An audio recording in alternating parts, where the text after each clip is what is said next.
In 2014, a team of researchers at the Centers for Disease Control and Prevention embarked on a massive project. They wanted to answer a simple but elusive question. What is the single healthiest food on Earth? They took 47 of the most common superfoods, kale, spinach, blueberries, broccoli, and measured them against 17 nutritional criteria per 100 calories. They were looking for the most rigorous, objective answer science could provide. What they found shocked them. The archive opens in 1850s London, where the poor man's bread wasn't bread at all. It was a leaf, a peppery, water-soaked leaf that kept children alive through winters that would have broken them. The CDC would later score it 100 out of 100. At the bottom of the list, foods we don't usually think of as nutritious. Blueberries scored 11 out of 100. In the middle, the so-called superfoods. Kale scored 49, spinach 86. But at the very top of the list, with a perfect score of 100 out of 100, was a plant most Americans have never tasted: watercress. Just a small peppery green that grows in cold, flowing water.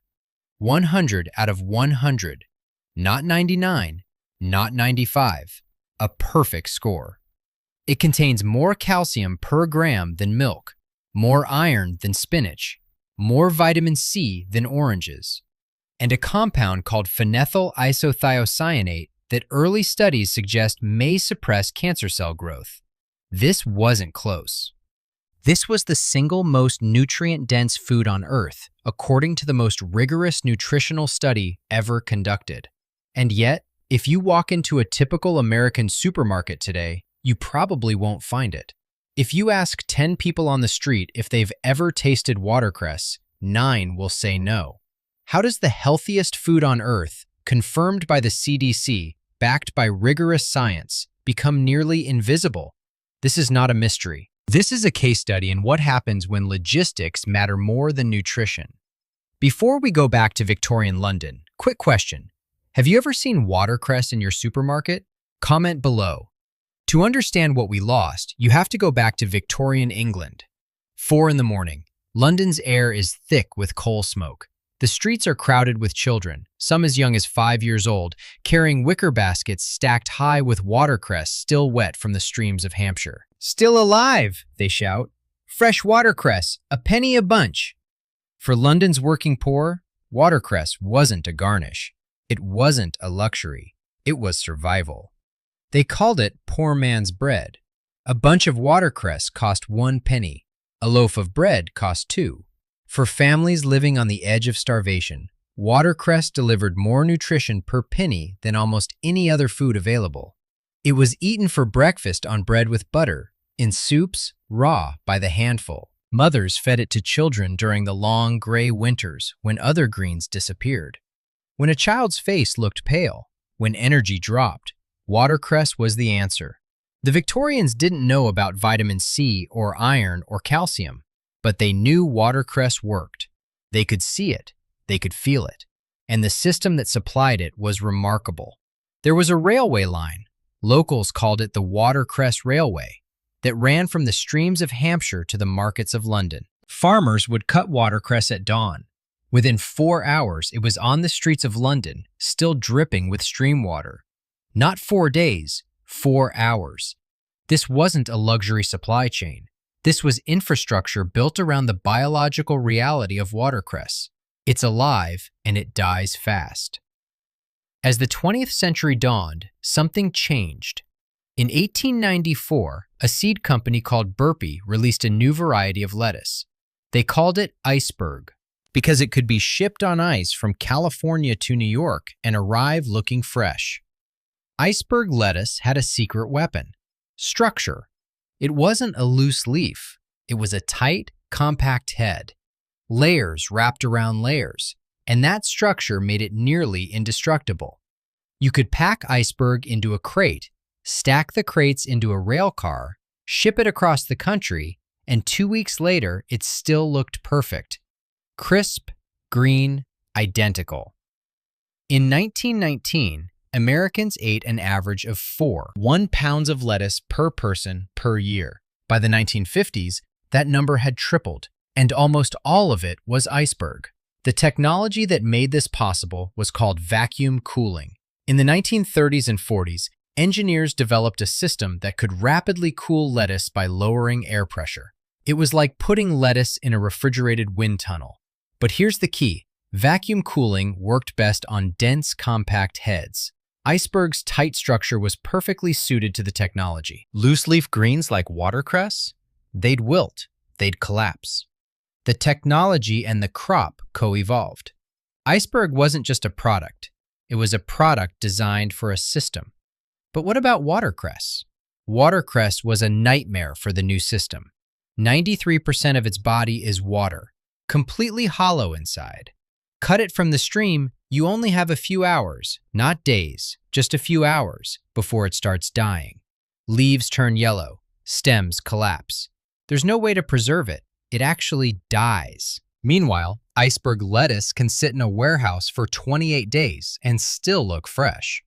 Watercress, 2 to 3 days tops, if you're lucky. That's a 10 times difference. And as the 20th century progressed, the American food system centralized. Warehouses got bigger. Distribution centers got fewer. The average distance from farm to table grew from 50 miles to 1,500 miles. For iceberg, this was fine. Stack it, ship it, store it, sell it.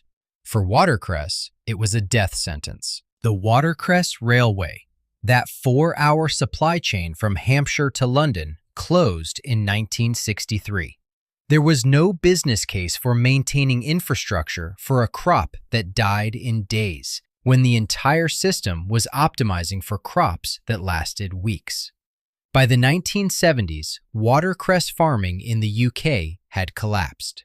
In the 1960s, there were over 1,000 acres of commercial watercress beds.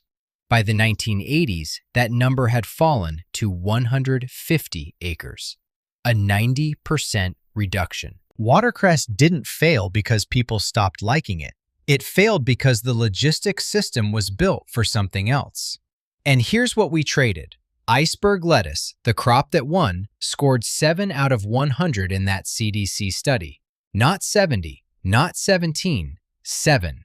Iceberg lettuce is 96% water. It has almost no chlorophyll, very little fiber, minimal vitamins. In nutritional terms, it's essentially crunchy water.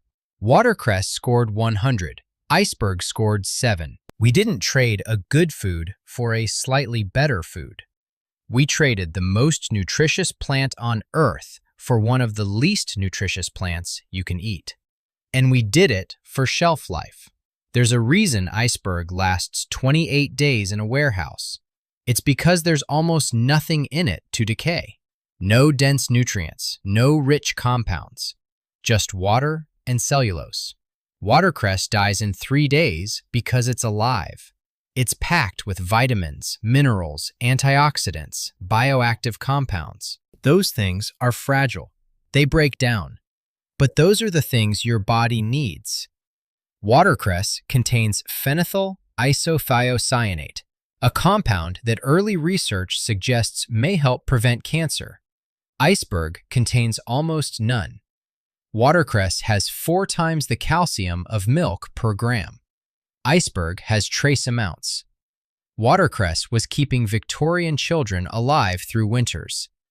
Iceberg is a vehicle for ranch dressing. The system optimized, but it optimized for the wrong variable. So let me ask you, which matters more to you? 28 days on a truck or 100 out of 100 in your body? That's the trade we made. Let me know in the comments. By the 1980s, 90% of watercress growers in the UK had quit. The 1,000 acres that fed Victorian England had shrunk to 150 acres. In the United States, watercress never even stood a chance. It was relegated to a garnish, a sprig of green on the side of a plate that most people pushed aside. When the CDC published that study in 2014, the study that ranked watercress as the most nutritious food on Earth, I spoke to a farmer in Hampshire who had been growing watercress for 40 years. He said, "We've been telling people this for years. Nobody listens. They want what's convenient. They want what lasts. They don't want what's best." And he was right. The Victorians didn't need a CDC study to know watercress was valuable. They knew because they saw it. When children ate watercress all winter and stayed strong while others got sick, they noticed.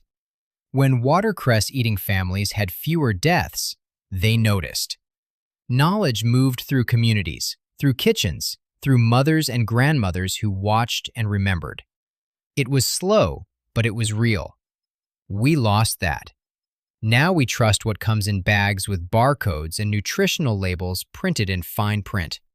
We trust what's convenient, what lasts. We forgot how to trust what's alive. The Victorians did not have mass spectrometers. They didn't measure phenylethyl isothiocyanate levels. They didn't know about antioxidants or free radicals. But they had something we've lost: a connection to the land. An ability to observe, to notice. They knew watercress worked not because a study told them, but because they felt it. They saw it in their children's faces. They felt it in their own bodies. That kind of knowledge, embodied knowledge, lived knowledge, doesn't fit on a nutrition label. And when we replaced local food systems with centralized supply chains, we didn't just lose watercress. We lost the ability to know food that way. But watercress didn't die. It's still here. Whole Foods carries it year-round, usually in the produce section near the herbs. Farmers markets in spring and fall. Online, Johnny's Selected Seeds, True Leaf Market. Look for bright green bunches with a peppery smell. Avoid yellowing leaves. It'll cost about $4 for a bunch versus iceberg's $2. But remember, you're buying 100 out of 100, not 7. Can you grow it at home? Yes. Watercress grows in shallow water or very moist soil. If you're in USDA zones 7 through 11, you can grow it outdoors year-round in a container 6 inches deep. Keep the soil wet, indirect sunlight. Zones 3 through 6, grow it indoors near a window. Harvest in 4 to 6 weeks. It's a cut and come again crop. One warning: if you forage wild watercress from streams, there's a risk of liver flukes, parasites from contaminated water. Only harvest from clean, fast-flowing water and wash thoroughly. Or stick with store-bought cultivated watercress. It's safer. How do you eat it? Raw in salads or smoothies. It has a peppery kick similar to arugula. Cooked in soups or stir-fries, though you'll lose some nutrition with heat. Storage: 2 to 3 days maximum. Keep the stems in water like flowers. Start small. The flavor is strong. 1 cup a day is plenty. The Victorians ate it on bread with butter and salt. You can do the same, or toss it in your morning eggs. The point is, it's not exotic. It's a leaf, just the most nutritious one on earth. The tragedy is not that we stopped eating watercress. The tragedy is that the system optimized for the wrong variable. Systems optimize for what they can measure, and what the 20th century food system could measure was: how long does it last? How far can it ship? How much can we stack? They didn't measure: how alive is it? How nutrient dense? How much does it nourish? This isn't about watercress. This is about what we value, what we prioritize, what we're willing to lose in exchange for convenience. Watercress scored 100 out of 100. We chose 7. That wasn't an accident. That was a decision. Next time you're in the produce aisle, walk past the pyramids of iceberg. Find the watercress in the corner. It won't last a month on a shelf, but that's the point. It's alive. We are bringing back what they tried to erase, one bunch at a time. Every time you choose watercress over iceberg, you're choosing 100 over 7. You're choosing nutrition over convenience. You're choosing what the Victorians knew and the system forgot. If knowledge like this shouldn't be lost again, you know what to do.